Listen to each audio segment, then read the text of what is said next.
moving on to our next free agent, this is going to be Orlando Brown. He played the left tackle position for Patrick Mahomes. He had an incredible performance in the Super Bowl, assisting in limiting the Philadelphia Eagles to 0 sacks in that game, as well as protecting Pat's blind side. Instead of re-upping and going back to the Super Bowl champions, he decides to go to the enemy, and he decides to go and now protect Joe Burrow. Now, the Cincinnati Bengals, the last year, have already added a couple of all-pros caliber, all-pro potential offensive linemen in Alex Kappa as well as Lyle Collins. Unfortunately, they had some injuries to that offensive line closer to the postseason. Joe Burrow started getting sacked. The Bengals fell. We all know the history from there. So, Kyle, what do you think Orlando Brown brings to the table to this already consistently improving offensive line in Cincinnati? I think he has a very good chance to be able to bolster this offensive line to stabilize it to a point where Joe Burrow can finally stand upright throughout the majority of the season. Because when you look at Joe Burrow throughout his early tenure in his NFL career, Kev, he's been on his back tremendously, and he's been able to succeed very well despite that.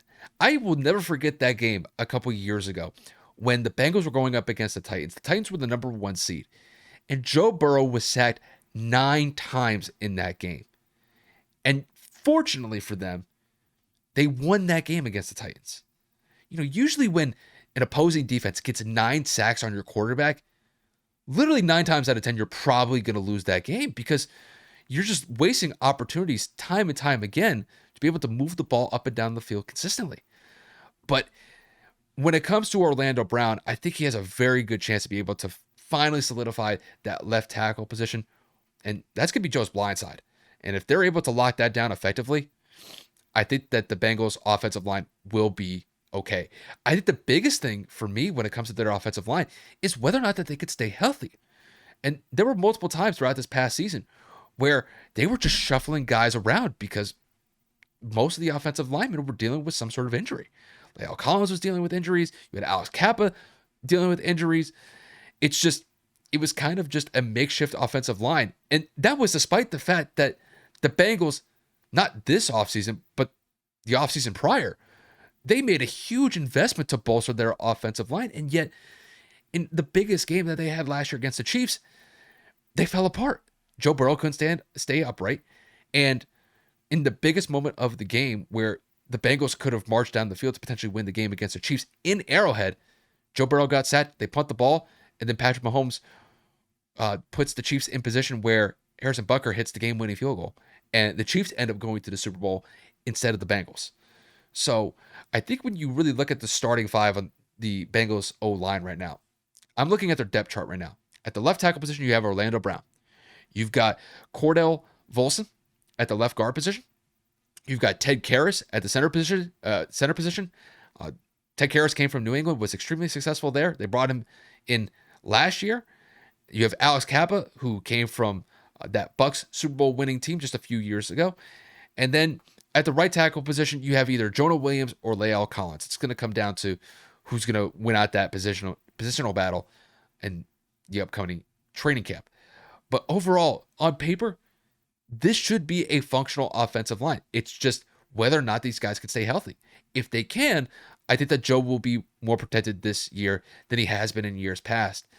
And I think if that happens, I think all bets are off. I think Cincinnati will have a very good chance to be able to compete for another Super Bowl this upcoming year. They made it to the AFC Championship game this past year and damn near got back-to-back Super Bowls. And I think if that offensive line had stepped up and made some plays and made some key blocks, who knows? Maybe they could have gotten to a Super Bowl and maybe they could have even defeated the Philadelphia Eagles. But, unfortunately, those ghosts of the past, they showed in the worst time possible against the Chiefs, and it cost them. So when it comes to Orlando Brown, I think he's going to make this offensive line better. I think he has a very good chance to be able to provide some great stability on Joe's blind side. And hopefully it's a cascade effect where it impacts the entire offensive line to the point where they're ready to run and gun the entire year. And hopefully, for Joe's sake, he isn't sacked more than 30 times this upcoming season. And I think if the Bengals are able to do that effectively, they're able to protect Joe, I think there's a lot of success that the Bengals can have this upcoming year. I'll just leave it at that. We've talked about this every single season since Joe Burrow's come into the league. Protect him. He is such a pivotal offensive piece. He is such an incredible and talented player for whatever organization that would have drafted him. And again, it's the fact that it's the Bengals and the weapons that they have. This offense can go to historic places. You could have, I wouldn't say Tyler Boyd is necessarily he could be a number one anywhere, but you could make an argument that he's a strong number two. But the three-headed monster that they have in Chase, in Higgins, in Boyd, if you don't keep Joe up, those guys don't touch the ball, plays aren't made, points aren't put up. We've talked about this countless times, week in and week out, it seems like during the NFL season, both this year and last year. It was all about keeping Joe healthy, keeping Joe off of his back. And they started to make improvements toward the middle of last season after the Bengals had struggled through their first 4 or 5 weeks. They had made adjustments. Joe wasn't sacked nearly as often, and then it fell apart as other people got injured.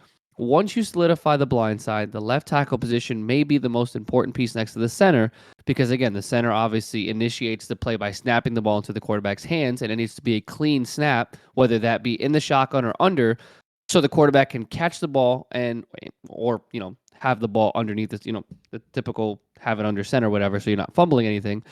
Once that transition is seamless, you then have to transition into pass blocking. The left tackle, in my opinion, is probably the most important because for most quarterbacks, they're right-handed. You can't see behind your head. And when you wear a football helmet, you're very limited to what you can see as it is. So you have to rely on that person to protect the side you're literally impossible to see. If you're right-handed, obviously you're going to be able to see just about the center here, maybe the left guard, depending on how you're looking, unless you're scanning the field. But for the most part, since they're right-handed, their initial thought is drop back, and they have to basically trust the two people behind them. So the same goes for Tua. It would be the right tackle, which would be his blind side because he's a lefty. But Orlando Brown, we've seen him make pivotal adjustments, whether that was him in Kansas City. If I'm not mistaken, he was also in Baltimore and helped protect Lamar Jackson, have that MVP season and breaking the single-season rushing record. So, I mean, this guy finds a way to make quarterbacks better, keeps them safe, and again, he's just a winner. So this could be the most important signing in free agency, depending on who you ask, especially Bengals fans. But Cincinnati was already good as it is. Cincinnati's offense was already good as it is. You go and you do the same thing you did last year and add another potential all-pro, Pro Bowl offensive lineman. This is going to show the Bengals are paying attention to where they're struggling and lacking in. And they understand that Joe Burrow is the way of the future. Without Joe, there's no hope.